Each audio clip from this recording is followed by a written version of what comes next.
Hi everyone, Alicia with Conservation Nebraska here.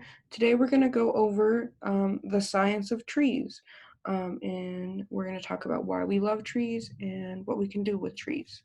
Um, so go ahead and get started. Um,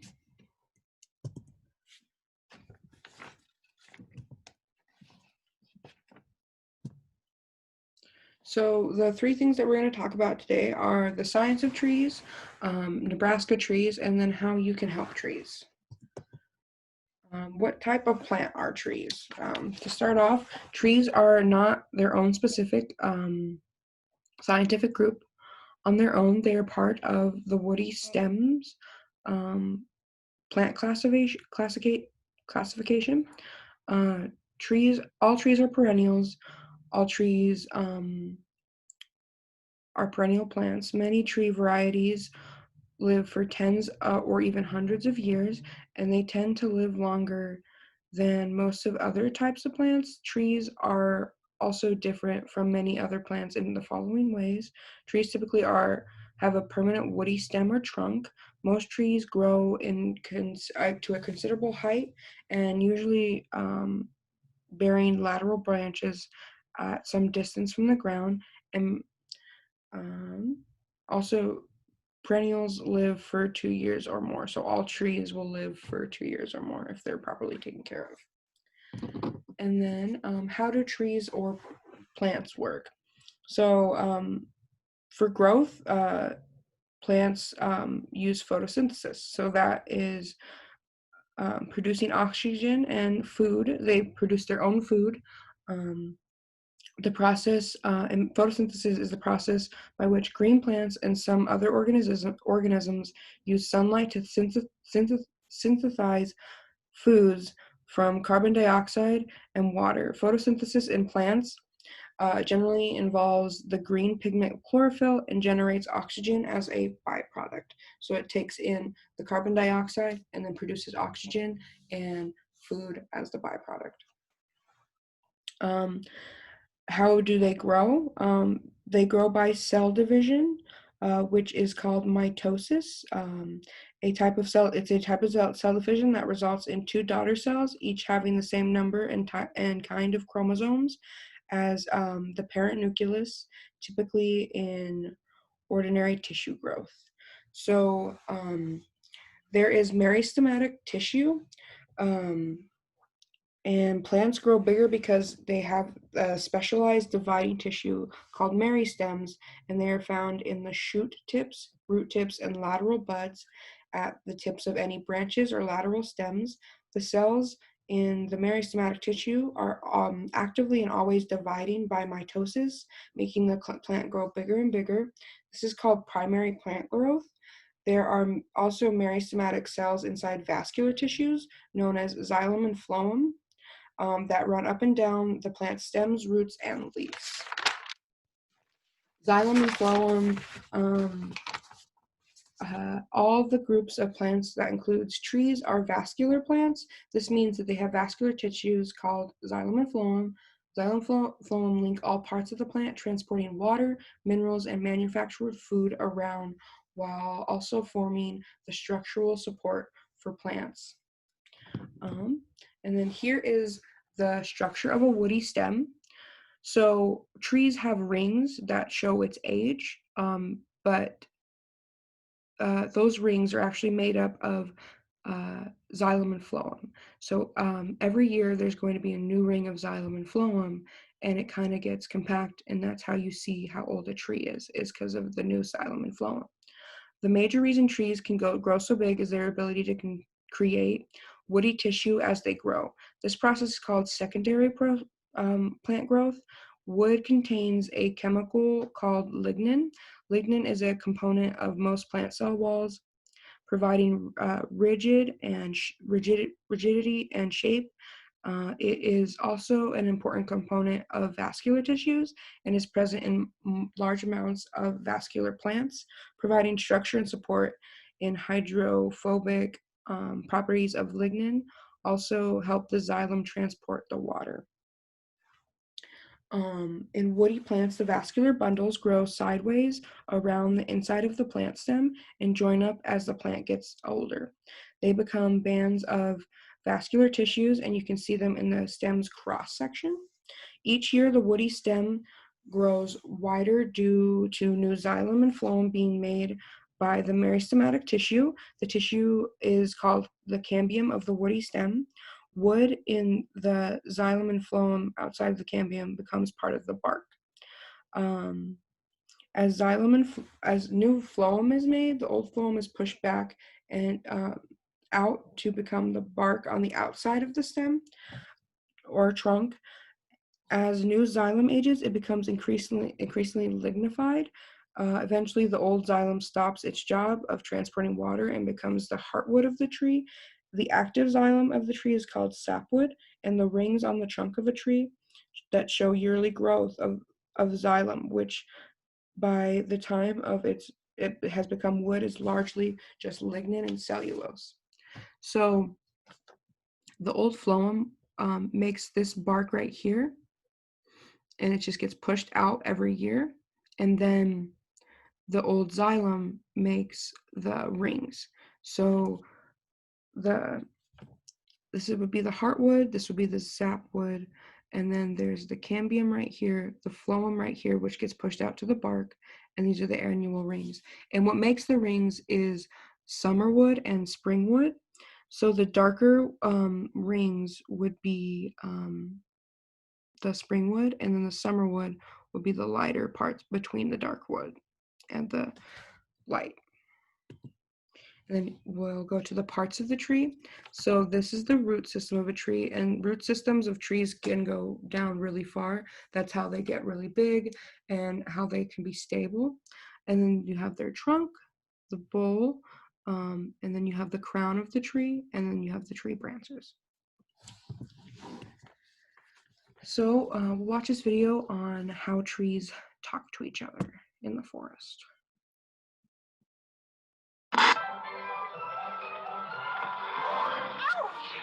What do you think you're doing? The idea of talking trees has been capturing the human imagination for generations. Did you say something? My bark is worse than my bite. Okay, so maybe they don't talk to us, but it turns out trees can talk to each other. The trees are speaking to each other. But that does beg the question, what do trees have to talk about? And can we learn to speak their language?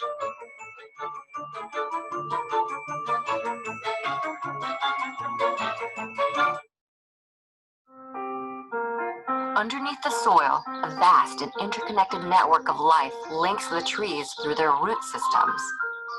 But they can't talk to each other without help. The whole process starts with hub trees, the oldest and tallest trees in the forest. Hub trees have greater access to sunlight, and through the process of photosynthesis, end up producing more sugar than they actually need. Underground, fungi need sugar to survive. Most of their bodies are made up of a mass of threads called mycelium. They grow within the root system of trees to absorb the excess sugar. In return, the mycelium provides the tree with the nutrients it needs from the soil. This symbiotic relationship is known as mycorrhiza, which stems from the Greek words for fungus and root. These tree-fungi relationships connect the trees in the forest together, forming an underground communication network to exchange water and nutrients, and nurture their seedlings, and even send warning signals when under threat.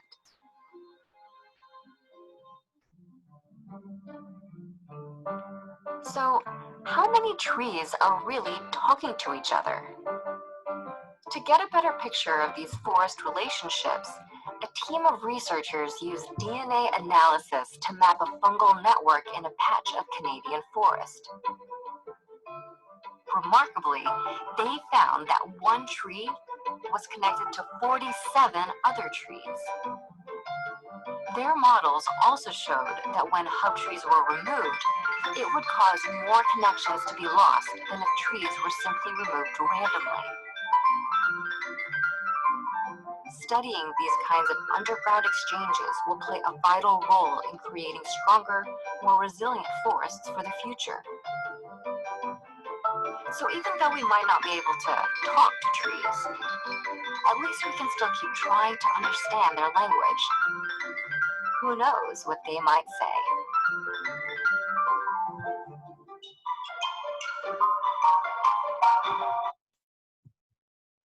So then we're going to go into Nebraska trees.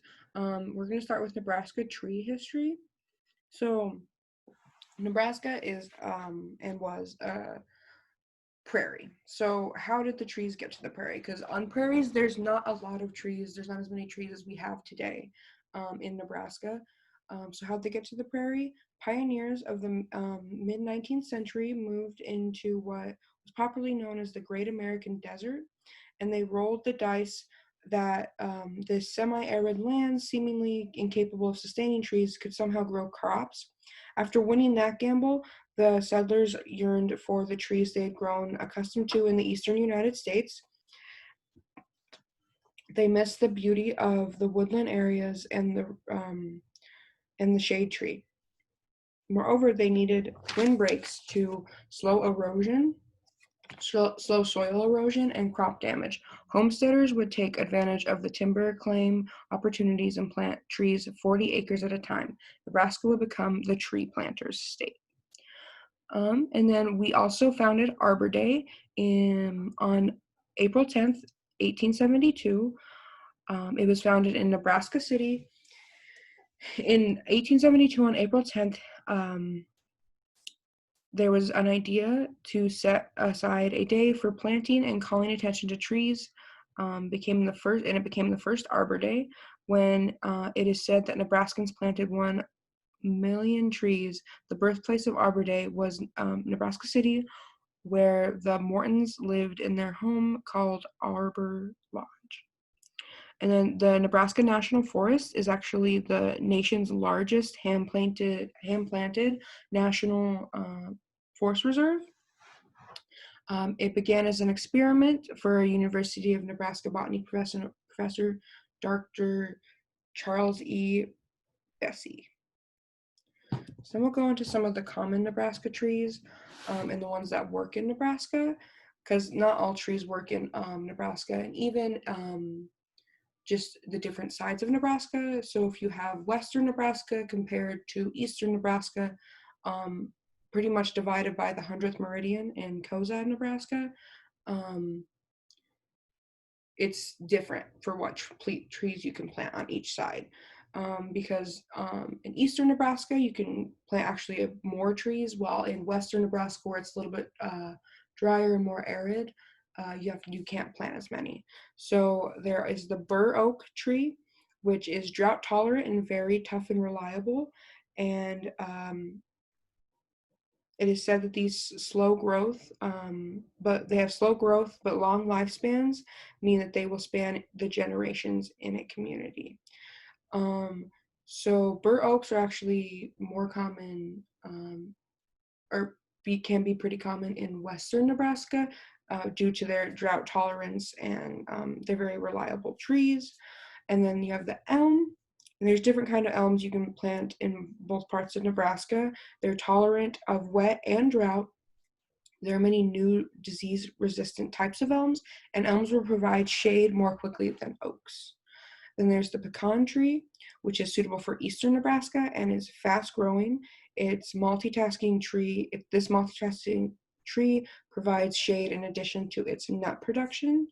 And then tulip trees are suitable for eastern Nebraska, more prone to ice storm damage. And in addition to the name deriving flowers, these trees' distinctive leaves flutter in the wind like cottonwoods. And then persimmon trees are suitable for eastern Nebraska again. It prefers moist, fertile soil. This medium-sized tree reaches about 30 feet at maturity and is native to the eastern Great Plains and has a tasty fruit. And then there's the con-colored fir. which is drought tolerant, and it's an evergreen tree that is a good survivor and performs well in the Nebraska climate, because a lot of evergreen trees are not recommended to be planted in Nebraska. And then lastly, how can we help save trees? So if we use our paper wisely, we can help by having less trees be cut down by using less paper, and then making space for reusable paper. You can dedicate a spot in your home for paper that is blank on one side, then reuse it and recycle it and put it into good use again. We have actually made paper, and all you do to make paper is you tear up the pieces of paper that you have, you put water with them, and you blend it, and then you can kind of just put it into a paper shade after that, because you have your paper pulp, and then pat out all the water, and you have recycled paper. And then use scrap paper, preferably recycled too, for coloring, drawing, and sketching. Use both sides of the paper. So this one works really good if you're doing homework. Use cloth napkins instead of paper napkins, just to save on paper again. And choose a reusable lunchbox instead of a paper bag. You can complete it with reusable containers, metal utensils, and a cloth napkin, and a reusable water bottle. So you're wasting less as well. And then you can play and reuse and create with trash. You can play with cardboard boxes, empty toilet paper, and paper towel rolls, and even shoe boxes. Boxes can become forts and superhero headquarters. Paper towel rolls can be binoculars and bird feeders, and paper towel rolls can become scopes and periscopes. And then borrow and share and donate books. We read a lot, and that makes a lot of books and therefore a lot of paper. The library is a great alternative to buying new books, as are friends who are willing to swap books instead of holding on to books when your kids, when you have grown up.